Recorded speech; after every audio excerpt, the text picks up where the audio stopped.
नमस्कार। फिजिक्स की इस ऑनलाइन वीडियो की सीरीज में आपका हार्दिक स्वागत, अभिनंदन। हमने अपने पिछले वीडियो में विद्युत द्विध्रुव के कारण उसकी अक्ष के ऊपर तीव्रता को ज्ञात करना सीखा था। अक्ष के ऊपर जब हम तीव्रता को ज्ञात करते हैं तो तीव्रता का मान आता है E बराबर 2kp/r³। ये हमें मान प्राप्त होता है। आज हम क्या करेंगे, इस वीडियो में विद्युत द्विध्रुव की निरक्ष के ऊपर विद्युत क्षेत्र की तीव्रता को ज्ञात करेंगे। तो हम एक बार पुनः ये अक्ष क्या होती है और ये निरक्ष क्या होती है, इसको हम पहले समझ लेते हैं। उसके बाद में हम निरक्ष के ऊपर विद्युत क्षेत्र की तीव्रता को ज्ञात करेंगे। ठीक है, तो सबसे पहले हम निरक्ष क्या होती है और अक्ष क्या होती है उसको समझ लेते हैं।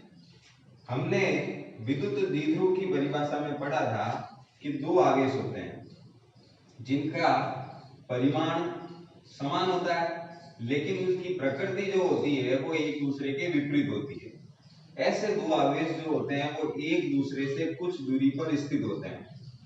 इनकी ये मध्य की दूरी को 2a मान लिया जाता है। मध्य बिंदु जो होता है उसको हम O बोलते हैं। यहाँ से दूरी जो है वो a मानी जाती है और यहाँ से दूरी जो है वो a मानी जाती है। तो इस प्रकार से ये जो व्यवस्था होती है, इस व्यवस्था को विद्युत द्विध्रुव की व्यवस्था कहते हैं। ठीक है, अब हमने ये कहा था कि ये विद्युत द्विध्रुव जो है, इसी के समांतर यदि कोई रेखा, काल्पनिक रेखा यदि आगे की ओर बढ़ा दी जाए तो ऐसी रेखा जो होती है उस रेखा को हम अक्ष के नाम से जानते हैं। ठीक है, और इसी के लंबवत यदि कोई रेखा खींच दी जाए तो हम उस रेखा को क्या कहेंगे, उसको हम निरक्ष कहेंगे।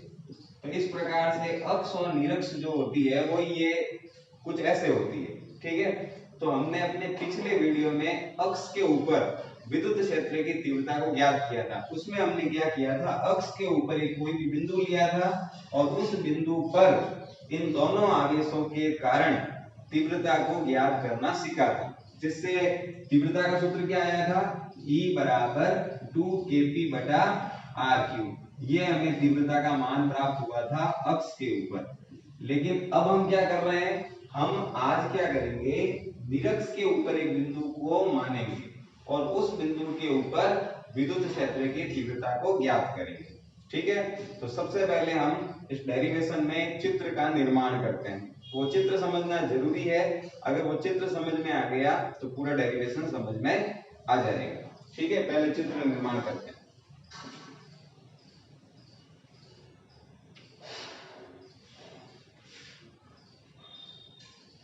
सबसे पहले द्विध्रुव को बताना है, तो मैं दो आवेश लेता हूं। ये दो आवेश है -q + q। इनका मध्य बिंदु O, दूरी होती है 2a, यहां से होती है a, यहां से होती है a।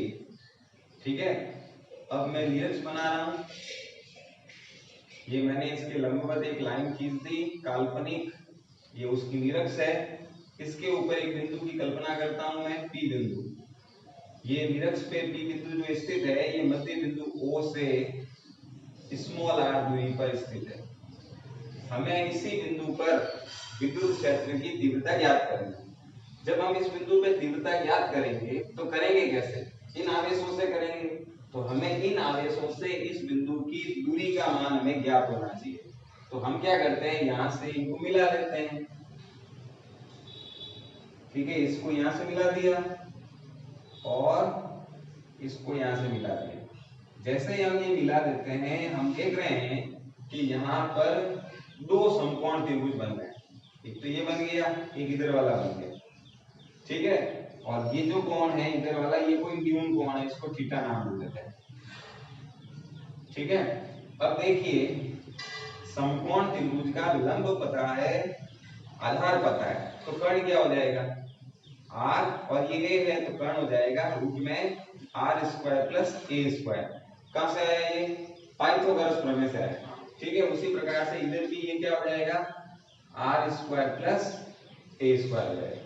तो यहां से इन दोनों आवेशों से इस बिंदु की दूरी का मान पता चल गया। ठीक है, अब हम क्या करते हैं, ये देखते हैं कि जब इस आवेश के कारण इस बिंदु पे तीव्रता का मान ज्ञात करेंगे तो तीव्रता की दिशा क्या होगी, क्योंकि तीव्रता एक सदिश राशि है तो हमें उसकी दिशा का भी मान पता होना चाहिए। तो ये प्लस क्यू आवेश है। प्लस आवेश क्या करता है, हमेशा तीव्रता की जो दिशा देता है वो बाहर की ओर देता है, तो इसके कारण जो तीव्रता की दिशा होगी वो बाहर की ओर होगी, मतलब ये बाहर जाती हुई होगी। तो आगे जाएगी कैसे होगी, वो ऐसे होगी। इसको हम मान लेते हैं E1 और सदिश रूप में मान लेते हैं, तो तीव्रता की दिशा ऐसे होगी। ठीक है, माइनस क्यू आवेश जो होता है उसके कारण जो तीव्रता की दिशा होती है वो अंदर की ओर होती है। ठीक है, क्योंकि वो ग्रहण करता है बल रेखाओं को, तो ये माइनस क्यू इसके कारण तीव्रता की दिशा ऐसे अंदर की ओर होगी। ठीक है, मतलब अंदर आती हुई, दूर से मानेंगे तो क्या होगा, ऐसे होगी यू, अंदर आती हुई। इसको हम कहेंगे E2, क्या नाम दे देंगे इसको, E2 सदिश। अब यहाँ पे बिंदु P पर अगर अपन देखें तो क्या हो रहा है, P पर तीव्रता की कोई एक निश्चित दिशा नहीं है, दोनों दिशाएं अलग अलग है। ठीक है, तो हम जब परिणामी ज्ञात करेंगे तो कैसे ज्ञात करेंगे, ये तो दोनों अलग अलग दिशा में है। इसलिए परिणामी ज्ञात करते समय हमको क्या करना होगा, हमको इन दोनों को एक ही दिशा में लाने के लिए घटकों का वियोजन करना होगा। तो हम क्या करते हैं, इस P बिंदु पर घटकों का वियोजन करेंगे। तो घटकों का वियोजन कैसे होता है, फिजिक्स में दो घटक होते हैं, एक होता है क्षैतिज घटक, एक होता है ऊर्ध्वाधर घटक। दो घटक होते हैं तो यहाँ पे निर्माण करना पड़ेगा। तो हम क्या करते हैं, एक लाइन खींच देते हैं क्षैतिज लाइन ये, और एक ऊर्ध्वाधर लाइन ये यहाँ पे निरक्ष के अनुसार खींच देते हैं। ये कोण थीटा है, तो एकांतर कोण के हिसाब से ये थीटा हो जाएगा। ये थीटा है, ये तो ऑलरेडी थी, ये भी थीटा हो जाएगा यहाँ पे। अब देखिए E1 जो है वो इस लाइन के साथ में थीटा कोण बना रही है, तो यहाँ E1 का कौन सा घटक आ जाएगा, cos घटक आ जाएगा। ये हो जाएगा E1 cos थीटा, इस तरफ आया। उसी प्रकार से देखिए अब cos यहाँ आया तो sin घटक कहाँ होगा, इसके लंबवत, तो वो हो जाएगा यहाँ पे E1 sin थीटा। दोनों घटक हो गए E1 के। अब E2 के, E2 लाइन ये रही, ये थीटा कोण यहाँ से बना रही है, ये रहा। तो E2 का cos घटक कहाँ आएगा, यहाँ आएगा, तो ये हो जाएगा E2 cos थीटा। और लंबवत इसके sin, तो sin कहाँ आ जाएगा, नीचे की ओर आ जाएगा, तो ये हो जाएगा E2 sin थीटा। इस प्रकार हमको देखने से क्या मिल रहा है, cos घटक जो है वो दोनों एक ही दिशा में, इसलिए उन घटकों के द्वारा ही परिणामी तीव्रता का मान ज्ञात होगा। ठीक है, cos घटक दोनों एक ही दिशा में, तो इनके द्वारा ही परिणामी तीव्रता का मान ज्ञात होगा। तो हम ज्ञात करना शुरू करते हैं। सबसे पहले क्या करते हैं, लिखते हैं प्लस क्यू आवेश के कारण P पर विद्युत क्षेत्र की तीव्रता। P बिंदु पे विद्युत क्षेत्र की तीव्रता का क्या होगा मान, सूत्र क्या होता है, KQ/R²। तो यहाँ हो जाएगा E1 बराबर KQ/ दूरी क्या है, ये इसका स्क्वायर हो जाएगा तो R² प्लस A² आ जाएगा। इसको समीकरण नंबर दे देंगे 1। इसी प्रकार माइनस क्यू आवेश के कारण क्या होगा, तो लिखेंगे माइनस क्यू आवेश के कारण P पर विद्युत क्षेत्र की तीव्रता। तो क्या आ जाएगा, E2 बराबर KQ/R² प्लस A², समीकरण नंबर 2। अब ये माइनस का आवेश है, आप यहाँ माइनस लगा सकते हैं, लेकिन जब परिणाम में देखेंगे तो दोनों समान हो जाएंगे, माइनस लगा दीजिए भले। लेकिन अपन 1 और 2 की तुलना करें तो लिखूंगा समीकरण 1 व 2 से। जैसे ही आप तुलना करेंगे क्या लगेगा आपको कि मॉड E1 बराबर किसके है, मॉड E2 के। ये समीकरण नंबर 3 हो गया। मतलब कहने का मतलब है आवेश माइनस का है, लेकिन दोनों के कारण यहाँ पे जो तीव्रता आती है वो समान आती है। ठीक है, अब हमें परिणामी तीव्रता ज्ञात करनी है, तो हमने क्या कहा कि इस बिंदु के ऊपर तीव्रता की कोई एक निश्चित दिशा नहीं है, इसीलिए हमने यहाँ पे घटकों का वियोजन किया। और जब घटकों का वियोजन किया तो क्या हुआ, साइन घटक तो विपरीत प्राप्त हुए और cos घटक एक ही दिशा में प्राप्त हुए, इसीलिए cos घटक ही क्या करेंगे, तीव्रता का मान देंगे। साइन घटक तो विपरीत है, वो तो अगर E1 और E2 बराबर हो गए तो ये तो निरस्त हो जाएंगे, इसलिए ये मान नहीं देंगे। तो परिणामी मान किससे आएगा, cos घटक से आएगा। तो यहाँ लिखेंगे परिणामी तीव्रता। तो तो परिणामी तीव्रता कहां से निकलेगी? कॉस घटकों के द्वारा निकलेगी। लिखेंगे E बराबर E1 cos theta plus E2 cos theta. समीकरण 3 से दोनों बराबर है तो मैं यहाँ पे E2 के स्थान पे E1 डाल दूं तो E बराबर हो जाएगा E1 cos theta plus E1 cos theta. दोनों समान हो गए, जुड़ रहे हैं, तो यहाँ पे क्या हो गया? E बराबर हो गया 2E1 cos थीटा। इसको हम समीकरण नंबर दे देते हैं 3। अब हमें क्या करना है? E1 का मान और cos का मान डालना है। तो E1 का मान तो समीकरण 1 में निकला हुआ पड़ा है, cos का मान कहां से लाएंगे? cos एक कोण है और कोण कहां से निकलेगा? चित्र से निकलेगा। तो हम क्या करते हैं, यहाँ पे एक त्रिभुज मान लेते हैं, ये वाला। इस बिंदु का नाम O है, इसका नाम P है, इसका नाम भले A दे दो। तो हम क्या करेंगे, OPA त्रिभुज लेते हैं। तो लिखूंगा यहाँ पे त्रिभुज OPA से। अब वहां से cos निकालना है। cos का मान क्या होता है? आधार बटा कर्ण होता है।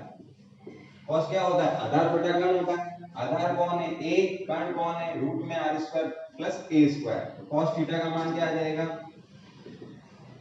a बटा रूट में r square plus a square. इसको समीकरण नंबर क्या दे देंगे? 4 दे देंगे।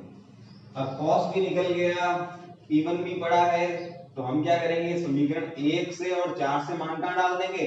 3 में डाल देंगे। ठीक है, तो बाकी मैं नीचे वाला मिटा रहा हूं ताकि आपको पूरा समझा सकूं।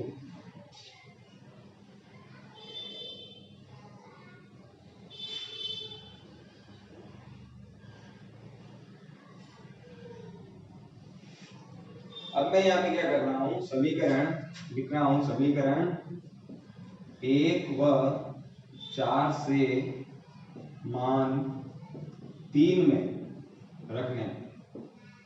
जैसे ही मैं 3 में मान रखूंगा क्या हो जाएगा देखना, E बराबर 2E1। तो E1 का मान है KQ बटा R square plus A square, और cos का मान क्या है? A बटा रूट में R square plus A square.